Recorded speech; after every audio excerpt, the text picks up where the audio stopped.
Et donc quand nous avons repris en 1993, les sols de nos parcelles étaient désherbés chimiquement.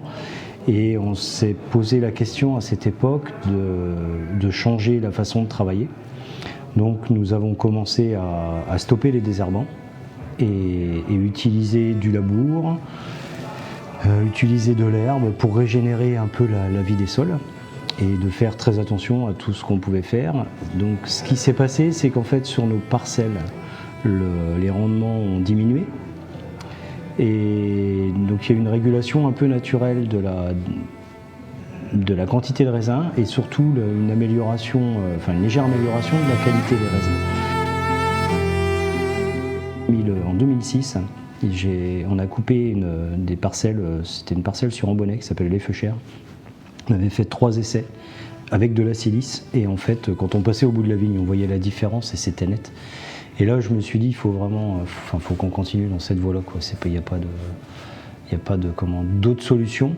Et puis, on a vraiment démarré la biodynamie ces années-là. Et c'était en fait un cheminement qui démarrait depuis 1993, qui nous a pris du temps. Mais pour essayer de comprendre, moi, j'ai encore pas tout compris. Mais je pense que ça nous a permis de comprendre la plante et de comprendre tout le système autour, tout ce qui nous entoure, de mieux ressentir aussi tout ce qui se dégage en énergie. Voilà, ça c'était quelque chose auquel j'étais pas sensible, auquel Valérie par contre était beaucoup plus sensible. Peut-être le côté féminin, je sais pas, elle va l'expliquer mais en tout cas, moi j'ai découvert cette sensibilité et c'est assez tard, mais je pense que c'est toute la biodynamie qui a fini par, à force de travailler, d'essayer de comprendre, et voilà, on finit par être un peu plus sensible. Et en étant sensible, on devient plus attentif. Et c'est ce qui nous a aussi conduit à travailler au cheval à partir de 2010. C'est quelque chose auquel on pensait depuis très longtemps, mais bon, avoir un animal, nous on n'est pas dans une ferme, on est dans un village viticole où il y a énormément c'est des exploitations viticoles pures, il n'y a pas du tout d'élevage autour, et il fallait qu'on réfléchisse comment intégrer le cheval dans le domaine viticole, quoi.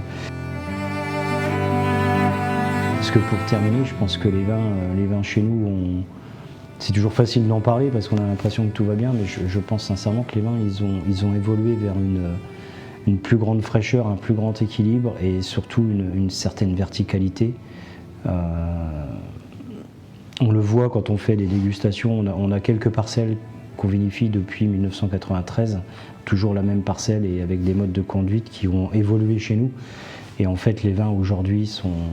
Voilà, il y a beaucoup plus de digestibilité, de plaisir à les consommer que les vins qui ont 10 ou 15 ans, qui sont un peu plus lourds, qui manquent d'élégance.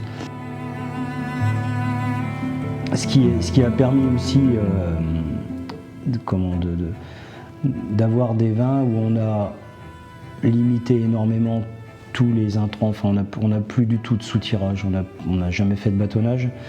On a supprimé tout l'enzymage, En fait, on ne fait plus rien.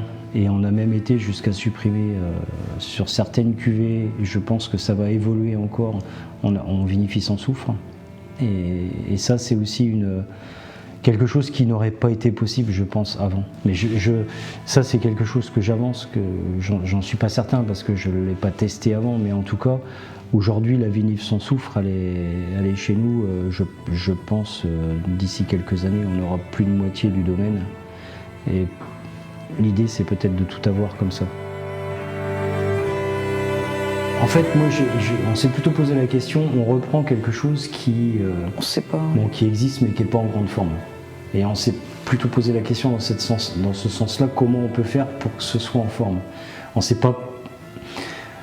Maintenant, on se l'est posé la question de dire on va laisser une terre plus propre. Mais au départ, c'est pas ça qui nous a guidés. C'était de dire on récupère quelque chose qui n'est pas en grande forme. Oui, et comment on peut faire pour l'améliorer. Le côté associatif va les aider à aller encore plus vite, parce qu'en fait les échanges après c'est très très important, parce que tu peux pas avancer tout seul. Et en fait il faut toujours, nous on a toujours avancé avec d'autres vignerons, pas sous la même façon, mais si tu es tout seul dans ton coin, tu t'avances pas. Quand on a aussi des années des fois compliquées, et les gens sont dans le boulot et ils ont du mal à partager. Par contre, c'est vrai qu'on est quelques-uns en Champagne où quand il y a des soucis ou des choses, on partage quand même pas mal. Mais c'est que ça reste à la Champagne. Voilà, Jacques faire venir des gens de Champagne ou d'autres pays, c'est super pour les. Que nous, il n'y a pas ça. Nous, en fait, en Champagne, dans la pensée champenoise, on a l'impression de tout savoir. Ouais. Je parle pas forcément pour moi, mais on sait tout. En fait, on sait rien du tout. Et en venant ici, moi, je pense que j'apprends encore plus, parce que en arrivant, on voulait mettre une photo, faire une photo et dire on est venu prendre une leçon ici, quoi. Parce que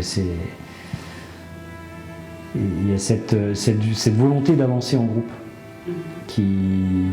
qu'on aime bien, mais qu'on n'a pas toujours l'occasion de pratiquer, parce qu'il y a toujours l'effet business derrière tout ça, et c'est compliqué.